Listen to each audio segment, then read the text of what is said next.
Here we are going to start with the main topic of our first module, and that is mesh analysis. Okay, so before going into mesh analysis, what is a mesh? MESH. What is a mesh, right? So you need to understand the difference between a mesh and a loop, right? Loop. So loop means basically any closed circuit, right? Any closed circuit, right, is considered as a loop, right? So for example, if you take the circuit, right, let's take this example. So here the closed, so which of the parts over here are closed? See, this is considered as a closed circuit, right? This is considered as a closed circuit. This is also considered as a closed circuit. This is also considered as a closed circuit, R4, R5 and R6. And this is also considered as a closed circuit, right? This is also considered as a closed circuit, right? And which else? And this whole thing, the border, VS, R1, R3, R5, R6. This voltage source and 4 resistors is also considered as a loop. So any closed part of a circuit is considered as a loop, right? And now I'll tell you what is a mesh. A mesh is a loop in which inside it there is no other loop. There is a mesh is a loop with no other loops enclosed inside this, right? Or if you want to say in a very simple definition, a mesh is a loop, it's the smallest loop in the circuit. So here if you take this example, right, if you take this example, how many loops are there? 1, 2, 3, then you have 4, 5 and 6. So there are 6 loops. Now if you ask me how many mesh are there, there are 3 meshes. That is mesh 1, mesh 2, mesh 3. Why this is a mesh? Because there is no other loop inside it, right? Here also no other loop. Here also there also no other loop. That is why these are called as meshes, right? But if you take this closed circuit, VS, R1, R3, R4, okay, this is a loop. Why? Because inside the loop there are 2 other loops, right? 2 other meshes. That is the difference between a loop and a mesh. So basically in mesh analysis, this is a mesh analysis we are talking about. So in mesh analysis, what you do is that we analyze each and every mesh in any given circuit, right? That is called as mesh analysis. And how do we analyze it is we express the equation, or we write the equation of each and every mesh in the circuit. And that is how we find the value of the current or voltage across any device, right? By simply expressing and solving the value of current or voltage inside each and every mesh. Right? So first we going to express, or we have to express the equation. So how many meshes are there in a circuit? That much equations you need to have. In the circuit there are 3 meshes, so therefore you should have 3 equations. You need to express 3 equations. And how do you express the equations? So how do you write the equations? Using what you have learned before, Kirchhoff's voltage law. Because we have already learned that Kirchhoff's voltage law is nothing but the algebraic sum of the voltages, or the algebraic sum of the branch voltages of any closed circuit is equal to 0. So that means I can basically apply my Kirchhoff's voltage law to each and every mesh. I can simply apply to each and every mesh. Since this is true, then I can apply this to any loop, but for simplicity I can apply it to any mesh, right? So this is what we do basically in mesh analysis. So the first thing what we do is that here you can see the current is missing, right?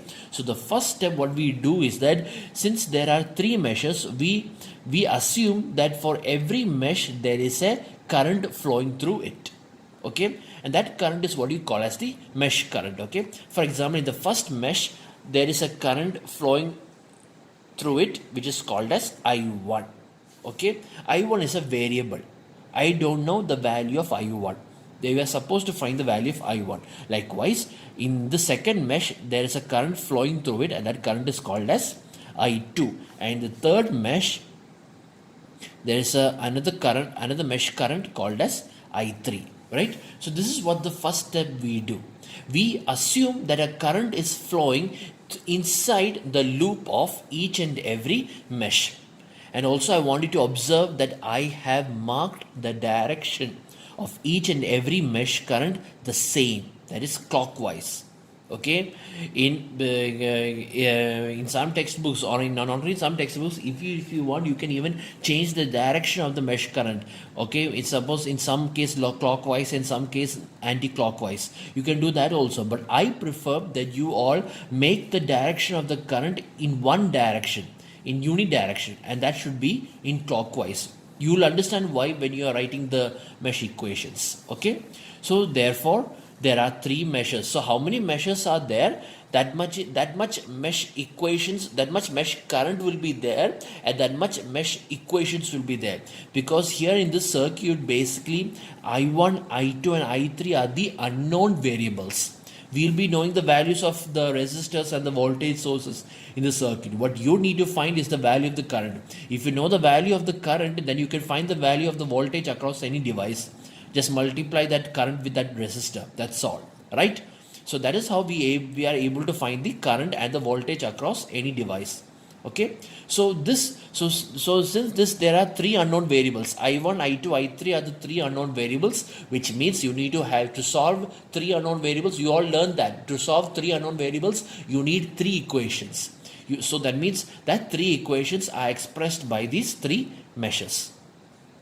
Okay, so how we are going to do is we just simply apply Kirchhoff's voltage law to each and every mesh. That's all. That's all we do. Okay, so now I'm going to apply.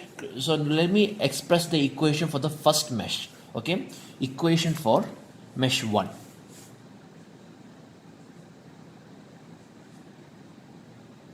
Equation for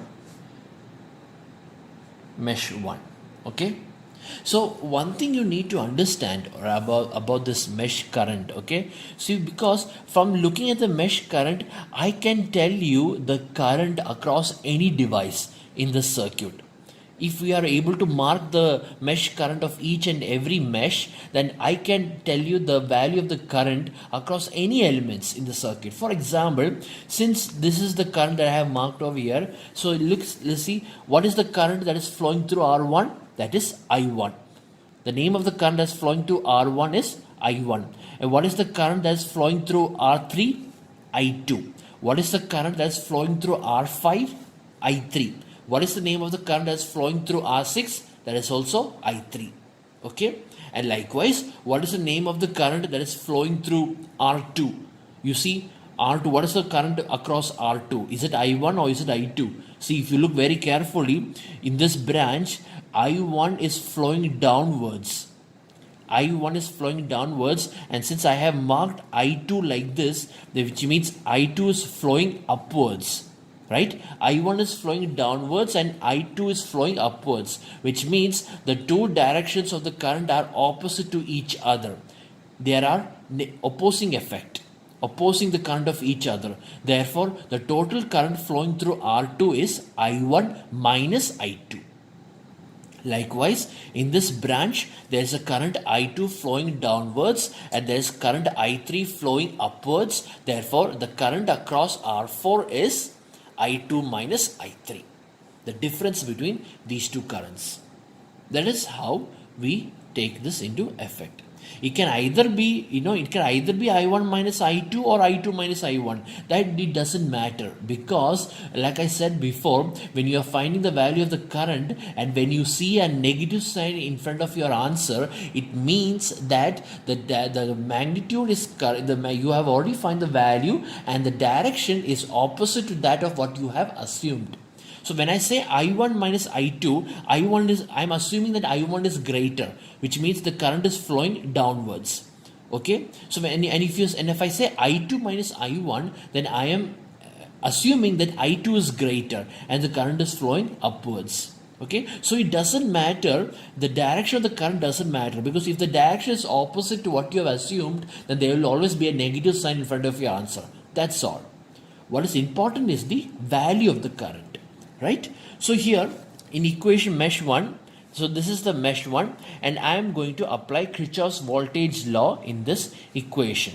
Okay, the Kirchhoff's voltage law. And what is Kirchhoff's voltage law? Says that the sum of the algebraic sum of the branch voltages across a closed loop is equal to 0, which means here what are the voltage source? This is the voltage source. Okay, and what are the voltage drop? Here there is a voltage drop, and here there is a voltage drop, right? Or what is the voltage drop over here? The current across here is I1. So the voltage across R1 is I1 into R1. I1 into R1 is the voltage across R1. And likewise, what is the voltage across R2? It is I1 minus I2 into R2, because the current across R2 is I1 minus I2, right? So we know that voltage across the device is current into the resistor of that device, resistance of that device. So therefore, over here, the current across the device is I1 minus I2. So therefore, the voltage across this resistor is I1 minus I2 into R2. So therefore, if you want to apply the Kirchhoff's voltage law in this mesh, how do you write it? How do you express it? That is, on one side of the equation, you write the potential drop, and on the other side of the equation, you write the voltage source. So here, the equation for only of mesh 1, okay, that is the voltage across R1, I1 into R1 is the voltage across R1, plus, and the voltage across R2 is I1 minus I2 into R2. This is the voltage across R2. So this is basically, so there are only two resistors, which means there are only two potential drop. These are the two potential drop. So on one side of the equation, you write the potential drop, and on the other side of the equation, you write the voltage source. So here is this is the only voltage source, okay, and this voltage source value is Vs. It is Vs. Why it is positive voltage source, not minus? Why is it Vs and not minus Vs? Because this voltage source is actually supporting the direction of my current. Right? It is actually supporting or offering my current I1 in the circuit. It is supporting or is helping the effect of I1 in the circuit. That is why Vs is positive. If I had replaced the terminals of my voltage source, suppose if I have replaced the terminals, that is negative on the upside and positive on the downside, if I have connected the terminal like that, then I am supposed to put a negative sign over here, because in that case the voltage source is opposing the flow of current.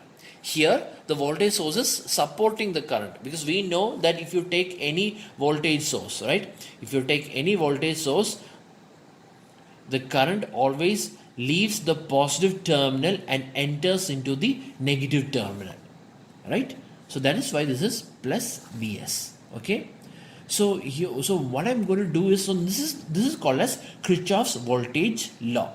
This equation is the Kirchhoff's voltage law of mesh 1. Okay, so now what I'm going to do is, here if you can see, if you look very carefully over here, I have written this equation in terms of the resistance. Okay, but what I need is to express this equation in terms of its current, because it is the current that is unknown over here. So therefore I will write, the next step will be I1 R1 plus, this can also be written as I1 R2 minus I2 R2 is equal to Vs, right? Here I can take R1 common, right? Here I can take I1, I can take I1 common. So if I take I1 common, it will become R1 plus R2 minus I2 R2 is equal to Vs. This is the equation of mesh 1. This is how we write the equation of mesh 1. Okay. So now let me tell you one more thing, right? So now you don't have to write this much steps for each and every mesh.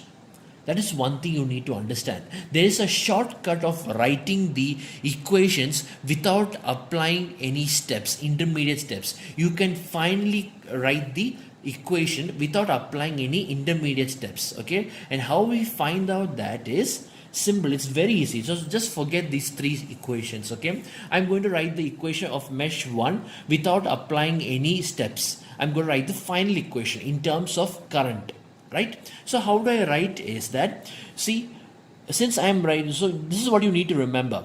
You need to mark each and every current in the same direction. So here it is, all of them are in the clockwise direction. So now when I'm going to write the equation of mesh 1 as a shortcut method, okay, which mesh equation are you writing? That current must be always be positive, and the current of the other meshes must be considered negative.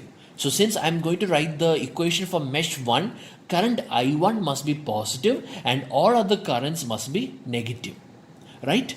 So here only I1 is flowing, so I1 is flowing through R1 and R2, and whereas I2 is flowing only through R2 as far as mesh 1 is considered, right? I1 is flowing through R1 and R2 and I2 is flowing only through R2. So therefore the equation for mesh 1, right, since I1 touches R1 and R2, which you should see which are the resistors this current touches. So this current passes through R1 and R2. Therefore I can say that I1 into R1 plus R2.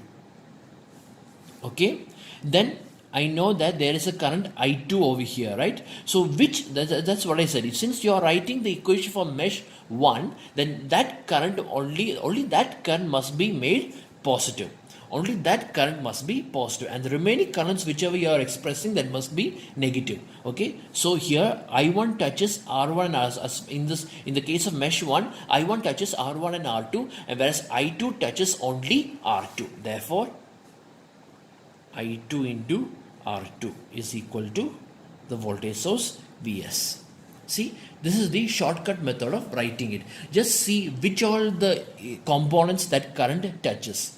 That component only you need to write over here, okay? And which mesh you are considering, only that mesh current must be positive, and the other mesh current must be negative. Okay, so this is what I'm going to write my equation for mesh 2 directly. Okay, without applying Kirchhoff's voltage law, I'm going to write the equation of mesh 2 directly. Okay, so if you look at mesh 2, there is a current I1 flowing through R2, there is current I3 flowing through R4, and there is current I2 flowing through R2, R3 and R4. Okay, and since this is mesh 2, only I2 must be positive and I1 and I3 must be considered negative. Therefore, the equation for mesh 2 is, first I'll write in terms of I1. So I1 is touching only R2. Therefore, minus I1 R2 plus, and the equation and for I2 touches R2, R3 and R4. Therefore, plus I2 into R2 plus R3 plus R4. Okay, minus, and the I3 touches R4. So therefore, this is I3 R4. This is how we express the mesh equation. Okay, since this is an equation for mesh 2, only I2 is considered positive and I1 and I3 is considered negative. Okay, by now you should understand why I have applied clockwise direction for each and every mesh, because you see, because like I said before, whichever equation you are applying, whichever mesh equation you are expressing, only that mesh current must be positive. Here in mesh 1, only I1 is positive and I2 is negative. In mesh 2, only I2 is positive and I1 and I3 are negative, right? And this equation is equal to 0. Is equal to 0 because there is no voltage source over here. So this is equal to 0. Okay. So here I1 and I3, so this is mesh 2, therefore I1 and I3 are negative and I2 is positive. See, now you will understand why I have applied all in clockwise direction, because if you apply clockwise direction, right, then always that mesh current can be considered as positive and the remaining mesh current can be considered as negative. For example, over here, so this is all in clockwise direction, I1 is flowing downwards and I2 is flowing upwards. That is why we have a minus sign over here, right? Likewise over here also, I2 is flowing downwards and I3 is flowing upwards. So when you are writing the equation for mesh 2, I2 is considered positive and I3 is considered negative. Which means which equation you are writing, which mesh equation are you writing, that mesh current must be made positive and all other mesh current in that mesh must be considered negative. So the equation for mesh 3. Equation for mesh 3, right? So in mesh 3 there is only I2 and I3. I2 is touching only R4 whereas I3 is touching R4, R5 and R6. And this is mesh 3 equation, which means I3 must be positive and I2 must be negative. Therefore the current is minus I2 into R4. Okay, minus I2 into R4 plus I3 into R4 plus R5 plus R6. There is no voltage source over here, equal to 0. Okay, this is the equation for mesh 1, this is the equation for mesh 2, and this is the equation for mesh 3. Okay, let me write these three equations separately again. That is, the first equation is I1 into R1 plus R2 minus I2 R2 minus I2 R2 is equal to Vs. This is the equation for mesh 1.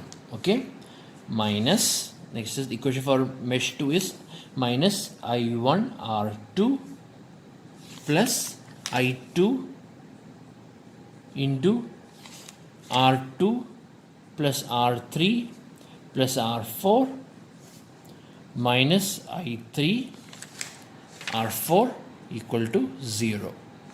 Okay, and the equation for mesh 3 is minus I2 R4 plus I3 into R4 plus R5 plus R6 is equal to 0. Okay, so these are the three equations. This is the equation for mesh 1. That is why I1 is positive, only I1 is positive and the remaining current is negative. This is the equation for mesh 2, and that is why only I2 is positive and all other remaining current terms are negative. And this is the equation for mesh 3, and so you can see here only I3 is positive and the minus sign is, and the remaining currents are negative. Okay, so now what you're going to do is you're going to express this equations in matrix format. Okay, in matrix format. So matrix format is basically how we write is that so this is basically in terms of, because the equation you have written in terms of current, because current is the unknown variable. So I make all the current values in a separate matrix and write the remaining coefficients in a separate matrix. So this is R1 plus R2 minus R2 0, and over here the value of here, because the value of the coefficient of I1 is R1 plus R2, coefficient of I2 is minus R2. Okay, and the coefficient in this equation there is no I3, therefore the coefficient of I3 is 0. In the second row or in the second equation, the coefficient of I1 is minus R2, the coefficient of I2 is R2 plus R3 plus R4, and the coefficient of I3 is minus R4. And in the third row, right, in the third or the third equation, the equation for I1, the coefficient of I1 is 0 because there is no I1 over here. Therefore the coefficient of I1 is 0, the coefficient of I2 is minus R4, and the coefficient of I3 is R4 plus R5 plus R6. This is the coefficient matrix. Then you write the current value I1, I2, I3 is equal to, and your voltage sources matrix is Vs 0, 0. Because only the first equation there is Vs, on second equation it is 0, and the third equation also it is 0. Okay. So now how do you express the value of the current, right? So how to express is that this is how we do it. That is, if you want to find the value of I1, if you want to find the value of I1, then the I1 is nothing but the ratio of two determinants of the matrices. Which matrix I will tell you. If you want to find the value of I1, you need to find the ratio of the determinant of the matrix VS00 minus R2, R2 plus R3 plus R4 minus R4, 0 minus R4, R4 plus R5 plus R6 by the determinant of the coefficient matrix, that is R1 plus R2 minus R2, 0. Here it is minus R2, here it is R2 plus R3 plus R4. This is minus R4, this is 0 minus R4, and this is R4 plus R5 plus R6. This is the equation of I1, right? That is, we find the determinant of this matrix. What is this matrix? This matrix is basically nothing but we replace the first column of your coefficient matrix with the voltage matrix. So we write over here VS0. The first column will become VS00 and the remaining columns will be the same. That is, which mesh current are you writing? That corresponding column must be replaced with the voltage column. Okay, and your denominator will be the same for every current. This denominator is nothing but the determinant of the coefficient matrix. So similarly, if you want to find the value of I2 is nothing but determinant of the matrix R1. Here it is I2, therefore replace the second column with this. So our first column is R1 plus R2 minus R2, 0. Second column is VS00, and the third column is the same, 0 minus R4 and R4 plus R5 plus R6. Okay, divided by, and your denominator is exactly the same. Okay, determinant of R1 plus R2 minus R2, 0. Here it is minus R2, R2 plus R3 plus R4. This is minus R4. Over here it is 0. Here it is minus R4. Here it is R4 plus R5 plus R6. Right? This is the equation for I2. This is how we find the value of I2. And likewise, now you can tell me the value of I3, right? The value of I3 is that, since this is I3, we replace the third column with the voltage source. Therefore, the determinant is determinant of the matrix R1 plus R2 minus R2, 0 minus R2, R2 plus R3 plus R4 minus R4, 0 minus R4. This is R4 plus R5 plus R6. This is the numerator, and the denominator is exactly the same. R1 plus R2 minus R2, 0 minus R2, R2 plus R3 plus R4 minus R4, and here it will become 0 minus R4, R4 plus R5 plus R6. See, this is how we find the value of I1, I2 and I3. The denominator will be the same for any current. The value of the denominator will be the same. Only the numerator is different. To write the numerator, the determinant of the matrix should be such a way that which current you are expressing, that corresponding column must be replaced with the voltage source. Then you find the ratio and you find the value of the current. So with this, we can find the value of the current or voltage across any device in the circuit. This is how we do the mesh analysis. So let me recall. So to do the mesh analysis, we identify the meshes, right? And we mark the mesh current for each and every mesh. How many meshes are there? That many mesh currents will be there, and that many mesh equations will be there. And those mesh equations, you express it in terms of its matrix format, and then you can find the value of the current as such using this pattern. Okay, this is how we do the mesh analysis.